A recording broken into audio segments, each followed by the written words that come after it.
Welcome to Satsang, everyone. This is a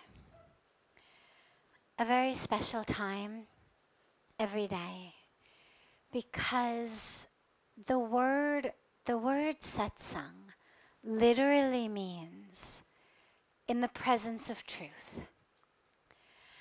And so it's a time where we have the opportunity to delve together into truth. But now, of course, if you look around, what you're going to see is people of every age, of every color, of every walk of life, of every socioeconomic status, of every religion. And so the question becomes, well, what truth is it that applies to all? And this is the beautiful aspect of satsang, because if we say, for example, that right now it's 7:20 and it is the 17th of October and we are in Rishikesh, India. Well, that's true. Nobody could say you're lying. It's true, but it's what we call lowercase t truth. Because it's true only for this intersection of time and space. Right here, right now, in this moment, it is true. But in another 60 seconds, it won't even be true. It'll be 7:21. Right here. And even in this moment, it's not true for people anywhere else in the world. Call up your friends in Los Angeles, ask them what time it is. Call your friends in Australia, ask them what time it is. Dates are different, times are different. And so in order for it to be truth, it has to be something that's not contingent upon an intersection of space and time, which gives us what we call capital T truth, which is the truth of the nature of who we are. The nature of the universe, the nature of our interaction with the universe. And that's what satsang brings us to. And that's why it's such a special time, because it's always different. It's always new, it's always fresh, it's always based on who's here. There's no lecture, it's questions and answers. We have a couple that come in advance that I'll start with one or two of those in advance, and then we open it up. So it allows all of us this beautiful opportunity to delve together into that capital T truth. Our lowercase t truths vary based on every aspect of us, where we're from, our age, our careers, our relationships. And that's the truth that most of us live in. It's like waves in the ocean. So the wave is there, it's real, it's not an illusion, and yet the highest level truth is ocean. If you took a dropper full of wave and you examined it under a microscope, you'd say, ocean. There'd be no way of knowing under that microscope that this drop came from a wave. At the core, at the fundamental level, the highest truth of that wave is ocean. The Buddhist, beautiful Buddhist saint, mystic Thich Nhat Hanh says, when the wave realizes it's ocean, that's enlightenment. When the wave realizes that it is ocean, that's enlightenment.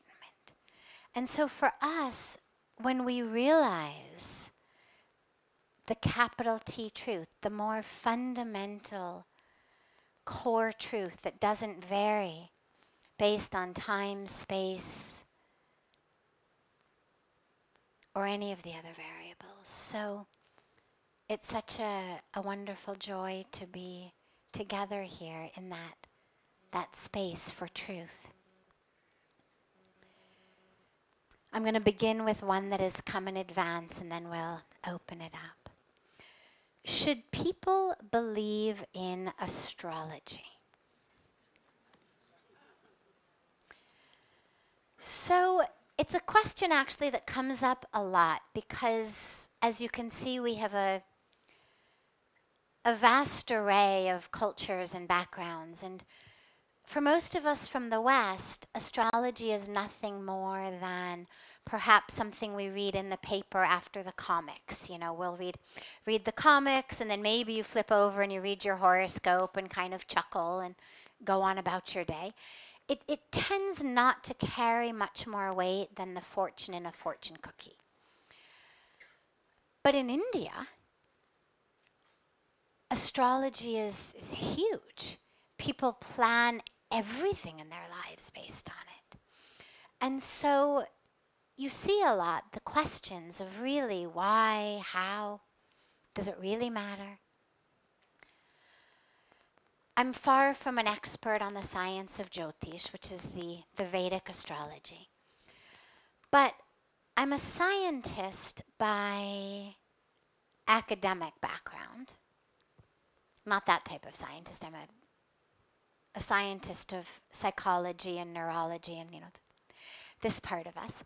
But my brain functions still very scientifically. And so I tend to look at things very scientifically. And for me, the greatest reason to believe in astrology is science. Meaning, I know what causes high tides and low tides in an ocean, right? Anybody else know? How do we get high tides and low tides? The moon, right? Okay. So the only reason that the ocean changes from high tide to low tide is the gravitational pull between the moon and the earth. Now, if you live or you visited on beaches, what you see is it's not a little change. High tide and low tide, the difference can be 30 feet or more. Go out on the beach in low tide and there's this enormous area of sand that's wet. Because when it was high tide, it was full of water. Now you think about the sheer volume of water that is being moved simply by the gravitational pull of the moon. Okay? Anybody know what percentage of our body is water? Yeah, approximately 70-80, although I actually just learned that it's 70-80% by weight, but it's actually 99.9% when you look at actual content. But it's a different piece of science trivia. But if we are water, if we're 70-80% water, to me, forget from a spiritual standpoint, from a purely logical scientific standpoint, the idea that I believe that one piece of rock, the moon, in space, the gravitational pull of that is strong enough to cause massive volumes of water to move by 30 feet or more. But my body, all, 50, 55 kilograms of it, the water in that body isn't impacted by the pull? On what logical basis could the pull move that many gallons, tons, literally, of water? But I don't believe it has any impact on the water of my body. So based on that, to me, we have a very good argument for astrology. It's not just the moon, of course, it's all of the planets, each of which is exerting a different pull. And just as scientists can tell you now, 15 years in advance, if you say to a scientist, okay, on May 23rd of 2042, what time will it be high tide in Los Angeles? They can actually tell you. They can tell you when will be low tide, when will be high tide. By mathematical equations, they know. And in the same way, people who study astrology can say, okay, so there's this pull from Jupiter, this pull from Mars, this pull from Saturn, this pull from the moon. And here's how those pulls are going to be different a month down the line, or 4 months down the line, or 4 years down the line. And here's how they're going to impact you. Now, that being said, we have got a lot more that determines the outcome of our life than just astrology. The ocean doesn't, one could say, have a mind of its own in that it's deciding, I'm going to go with this pull, or I'm not going to go with the pull, or I don't feel like doing the high tide thing today, or, the moon just, the ocean just goes with the pull. But we have got something we call free will, something we call intellect, intelligence. And that also plays a huge role. So although we are impacted by astrology, we are not determined by astrology. So there are definitely pulls on us based on the pulls of the moon and the planet. But we are not determined by it, because stronger than any of those pulls is the pull of our own mind, our own free will, determined by our intelligence, by our spiritual practice, by what we call our buddhi. And so we actually have the power to overcome tendencies. But nonetheless, it's very, very beneficial to know the astrology. Again, not because it's predetermined, not because, you know that's what's going to happen. We don't know what's going to happen. We know there is a tendency for this to happen. So for example, if I know that at 8:42 in the morning, it's going to be high tide, and I decide to go swimming, and I'm not a good swimmer, any scientist could say to me, you have a very good chance of a disaster happening. Because they know. Or they could say, if you want to avert disaster, go swimming at 4 p.m. instead of 8:42 in the morning. It's going to be low tide. Or if I'm yearning to see a sea anemone or to see the tide pools, and I go to an astrologer, he could say, well, that's not such a good time for it. It's high tide. It's all covered. This is a much better time for it. But I still have to use my intellect. So I can be told 8:42, bad time for novice swimmers, accident-prone time. But then it's up to me. If I don't use my intelligence, if I don't use my free will in the right way, and I decide, hell with these guys, they don't know what they're talking about, I don't believe in it, and I jump in the ocean, I'm going to struggle. Not because it was predetermined, but because I used my free will to enter a situation that was not conducive to what I wanted to do. And this is where it's really helpful. Life is difficult. Every minute of every day, we're constantly trying to figure it out. Who am I? What do I do in this situation? What's the right choice? What's the right path? And if we can have something that enables us to get a bit of a head start, just to know what's the right time to swim, what's the right time to look for tide pools, what's the right time to go for a stroll on the beach. It's helpful. And that's the role that astrology plays, but you should never ever feel predetermined. You should never feel like, oh my God, this is going to happen. All we know is, at that time, that's the energy. But what we do with that is entirely up to us. This is where you've got, our whole karmic package. Whatever I choose to do in a situation is going to give me my karma, my action, that's what karma means, my action, is going to give me fruits. So if I say, for example, I don't believe in gravity, like I don't believe in astrology, okay, I don't believe in gravity.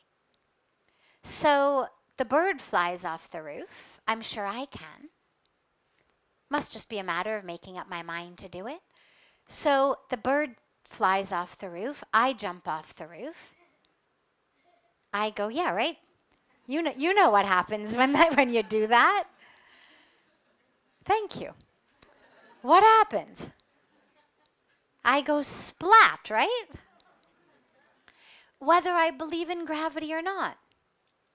Because gravity it's a law of nature.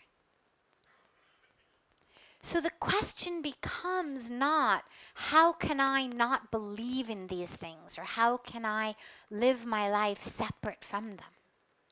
They influence all of us. The question is, how can I understand that there are laws in the universe and make my way around them in such a way that I understand, the bird flew off, I'm going to use the stairs. When we know who we are, we know what to do. We try to go about it the opposite way. Most of us try to figure out, what should I do? What's going to be my career? What's going to be my vocation? What's going to be my title? And out of that, I'm going to understand who I am. But that's actually the exact opposite way. It's not that I am what I do. It's that I need to understand who I am, which is, as we were speaking on the banks of Ganga, soul, spirit, divine, consciousness, love, peace. One with the divine by any name or any form. In our Upanishads, which are seen as really the nectar of the scriptures, the nectar of the Vedas, we are told everything in the universe is pervaded by the divine. Isha vasyamidam sarvam. Yat kincha jagatyam jagat. Everything in the universe pervaded by the divine, including us. So who we are, what we are, is divine. And when we know that, then what to do comes much more easily. So before I take any of the other questions that came in advance, I'm happy to open it up to any questions here. Yes?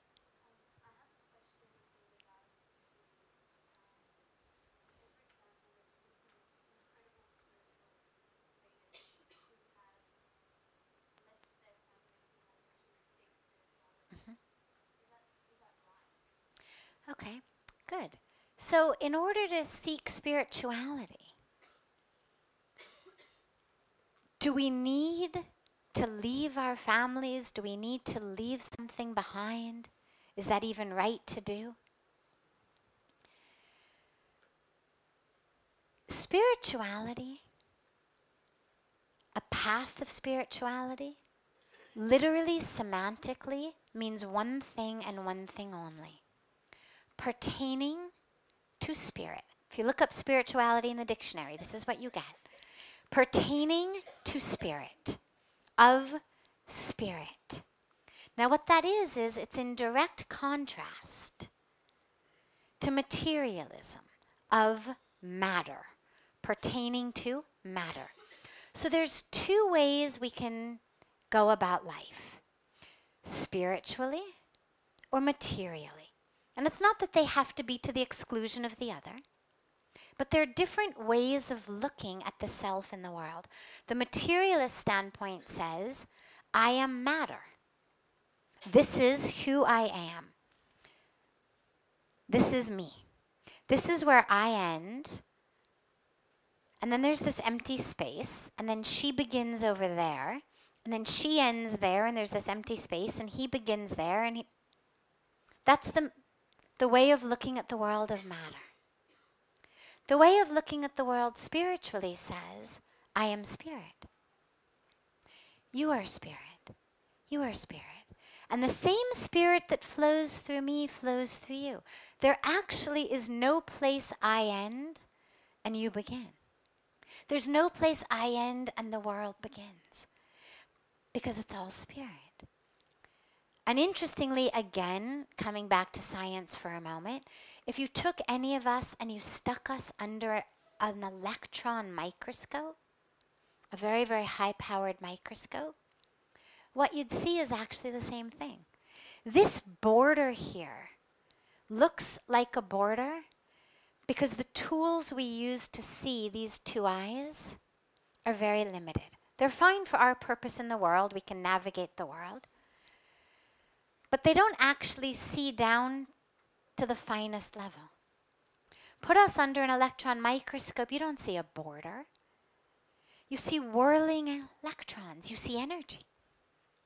So spirituality, a path of spirituality, does not require you to leave anything, gain anything, go anywhere, do anything.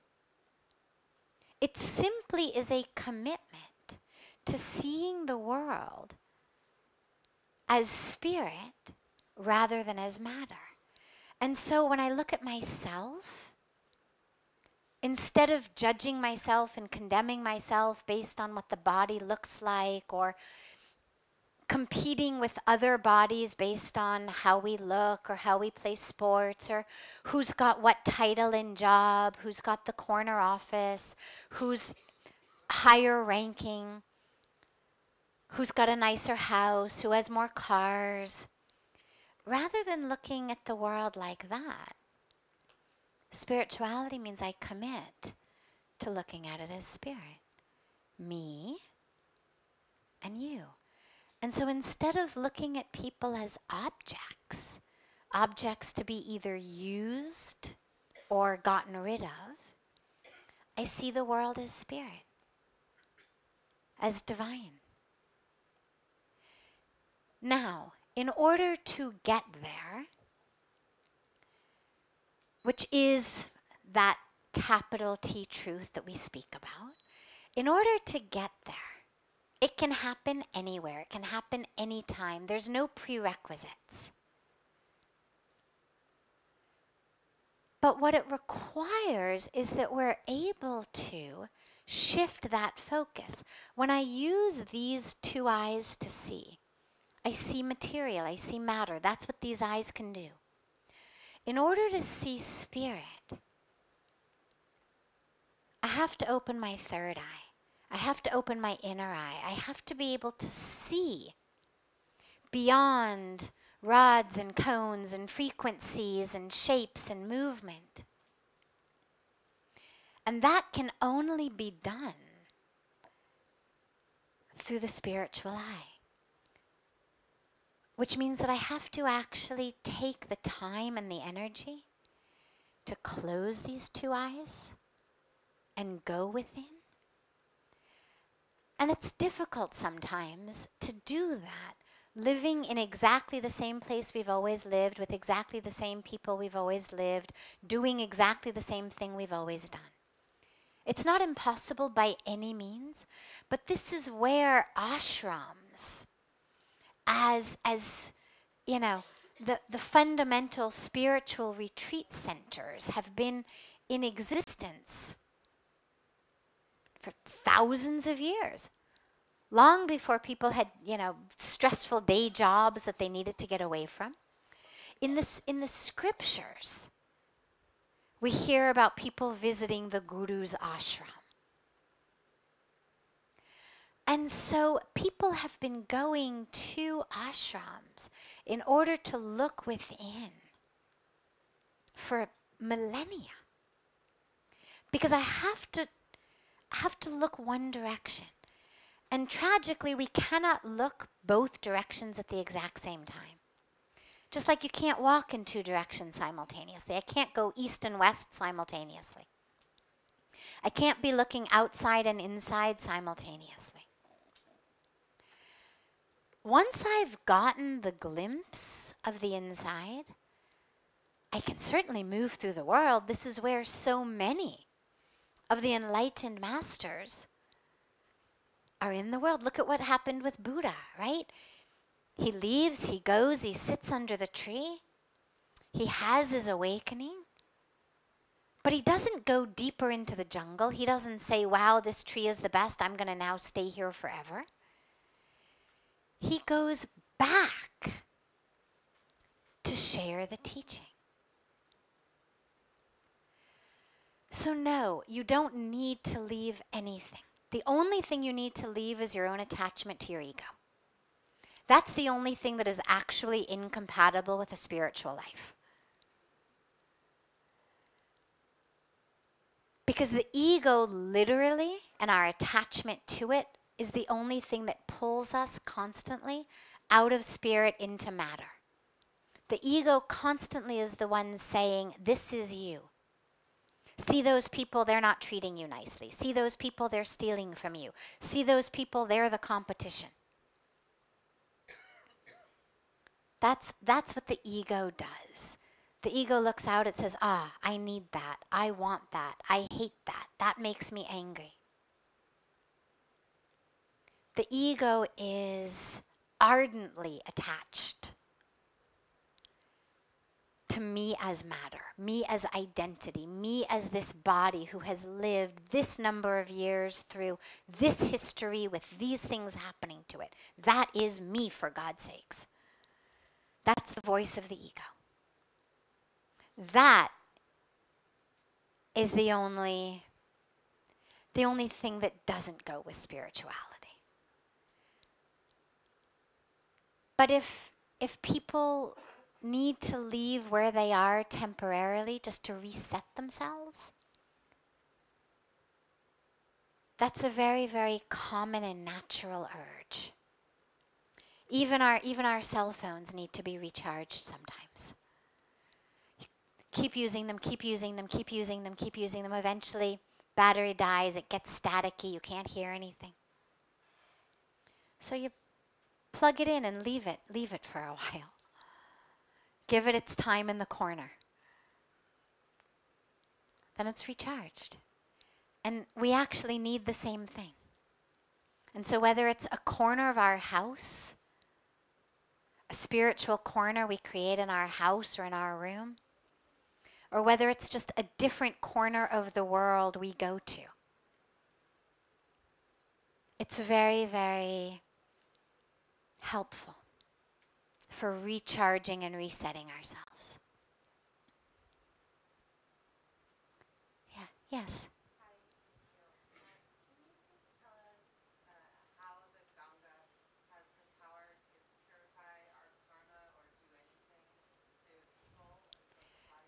Sure, great question. Okay. So here's what's important to know. There's a story of Ganga.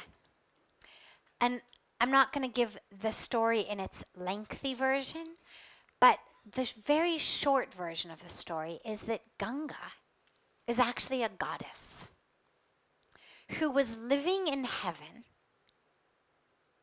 long before she came down on earth in that 2,500 kilometer riverbed.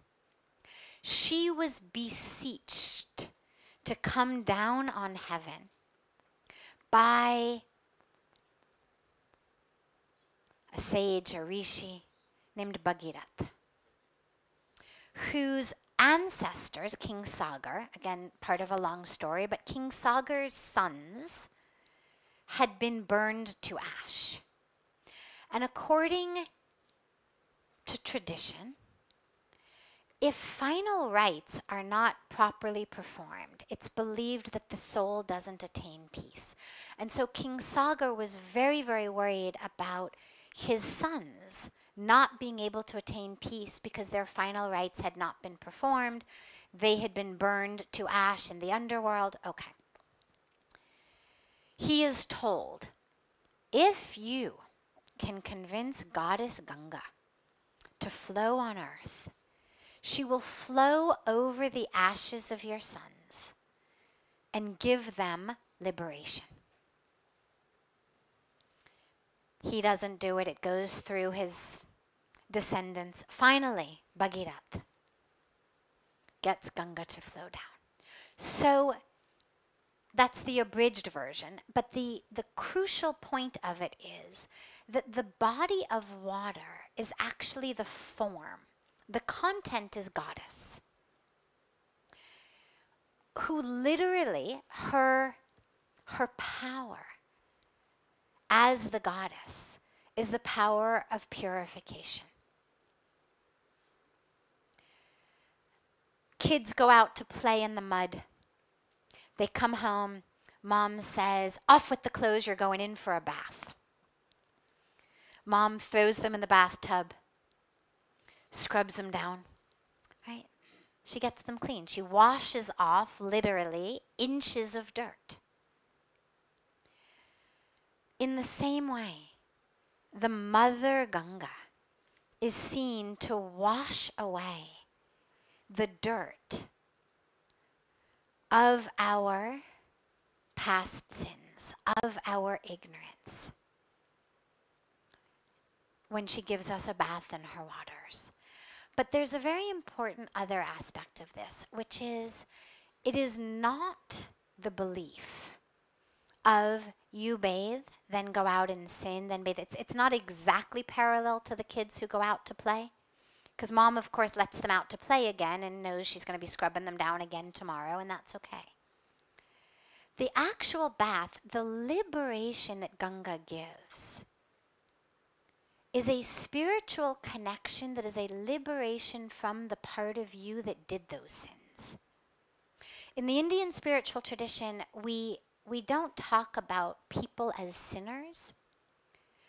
We believe that the core of who we are is pure and perfect and divine, as I said. That's the truth.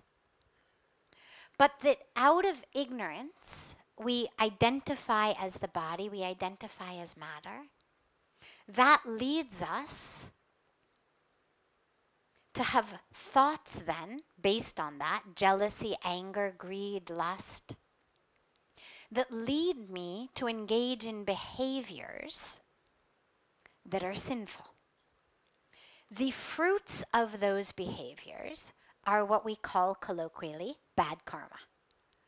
When I go out and I act out of anger, out of ego, out of lust, out of greed, well, the results of that are going to be bitter. That's when we say I'm getting bad karma back.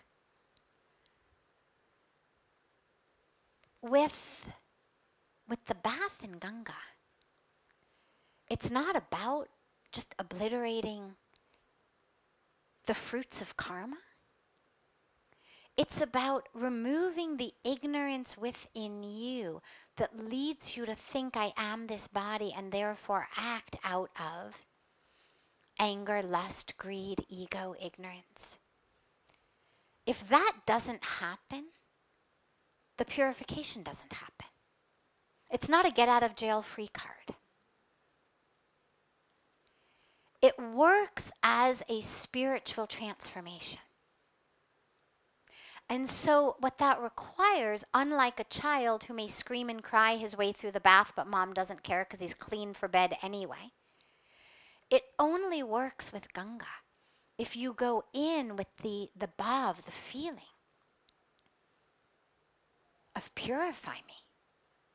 Not just because I'm looking for a get out of jail free card, but because I want my ignorance to be purified. I want my darkness to be removed. Ma Ganga, give me the light. Show me the truth. And when that happens, you've been transformed. And that's when the grace descends and says, okay, that's no longer you. The being who did that, who was going to suffer for that, is no longer you. Go forth as the new you. So it requires a very active participation in our own liberation. And that's how it works. Yes, last question.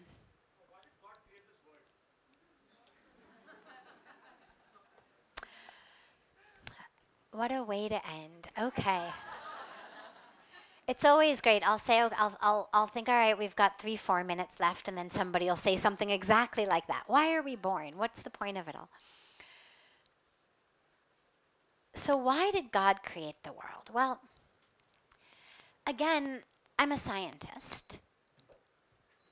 And so it's very important to me that the truth that I share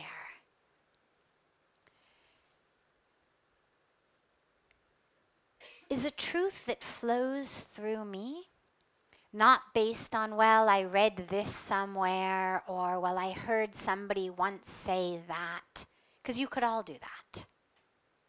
You could go on Google and why did God create the earth? Okay. In the 22 years that I've been in India, in all of the incredible situations and experiences that I've been blessed to have internally and to be in the presence of the enlightened masters, I haven't yet heard a reason that to me feels on an experiential, deep level like, yeah. The closest, I'm going to share with you the closest that I've heard. Because if you think about it logically, if we're all God, if there's nothing but God, then why the drama, right? I mean, so we talk about Leela, but Leela is just, it literally means divine drama, divine play. But that's just a name for what already exists. It's not actually an explanation. All you've done is named the phenomenon. When we talk about the divine play, we're all God, we're going back to God. The question nonetheless arises, well, okay, so why? I mean, so why did God create the play? Anyway, if we're all God and we're all just going back to God, I mean, drops of water, we understand how they become drops. It's a process of evaporation, right? The sun shines on the ocean, water rises into the clouds, the wind blows it, they fall down, gravity pulls them back to the ocean. But there's no evaporation from God. It's not like we all kind of evaporated out of wholeness and are now trying to find our way back. If we believe in God as the divine creator, the divine planner, there must be a reason. The only reason that I have heard that feels deeply true to me, but the preface is important because I cannot sit here and say to you, I know this is the reason. It's not something that I can say, yes, God came to me and spoke to me and said, this is the reason. And that's an important caveat. I don't want anybody walking out of here saying, she said this is the reason God created the earth. I'm sharing with you the only reason I have heard that feels in my heart, in my spiritual experience like, yeah, Are you married? Okay. No, we're going somewhere with this.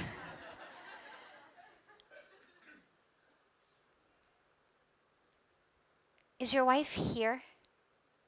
Okay, good. No, that's good, because then you can be a little bit more frank. Sometimes people get a little bit shy. I'm sorry? Okay.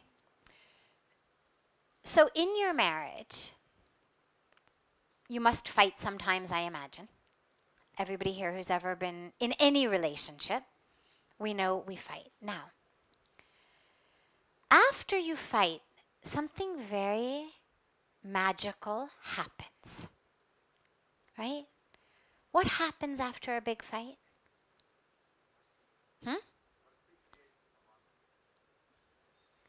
Mercy. Yeah, you have mercy. But imagine, there's this big conflict, you're fighting, you're yelling. After the fight, what happens? You make up. Thank you. You make up. And when you make up, how does that feel? Really good. Yeah, really good. In fact, we know even psychologically that there's a lot of conflict created in couples that when you really examine it, is created on an unconscious level just for the joy of making up. That sometimes our relationships, especially the ones that have gone on for years, tend to start to feel stagnant, boring. We get into kind of a rut. There's a pattern. And for those of us who long for a deeper, perhaps more exciting connection, well, the only way to do that is even artificially to create some conflict that enables you to then come back together. Because making up feels really good. If there is love. If there's not deep love, fights can bring you farther and farther apart. But where there is really deep love, that making up is exquisite. And the reason that I've heard that God created many out of one was simply to experience the coming back together. Look, in the Indian spiritual tradition, we have two main camps. Non-dualists, your Advaita camp, nothing but God, right? People in that tradition, and I know I've just oversimplified it, but for this purpose, that's fine. Our Advaita camp, non-dualists, there is nothing but God. We don't worship any image, any name, any form, because it's all God. And then you have your Bhakti tradition, the dualist tradition, in which we love to sing God's glories. We love to look at images of the divine in various forms. We love to love those images. Now, if you talk to anyone in the Bhakti tradition who is really awake, who has really experienced God, they'll tell you, yeah, I know it's God. They may say, no, I know it's all Krishna. But they know that God, that Krishna, that Ram is not limited to this form. They know that. They know that Krishna lives in them.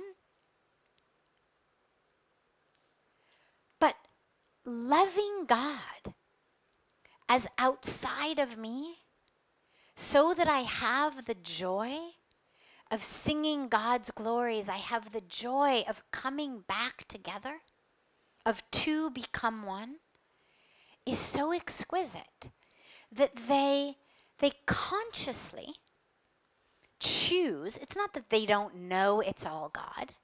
They know. But devotion is so beautiful.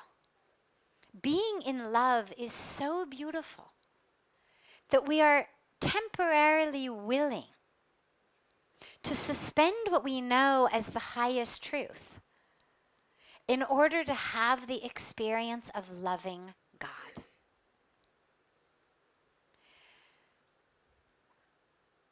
And the explanation is that God wanted to have that experience of two becoming one.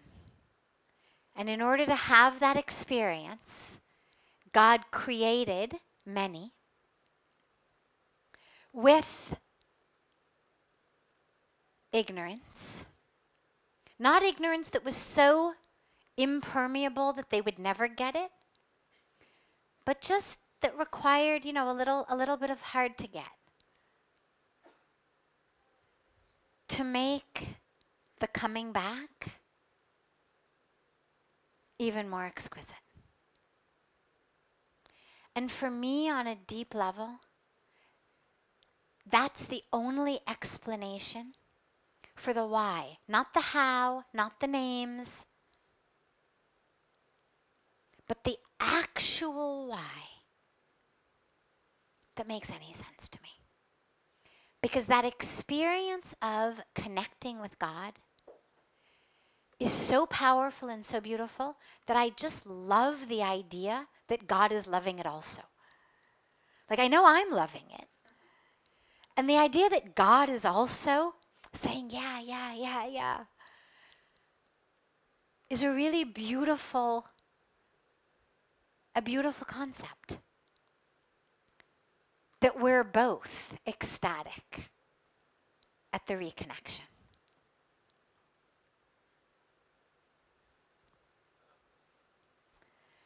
Have a wonderful rest of your evening.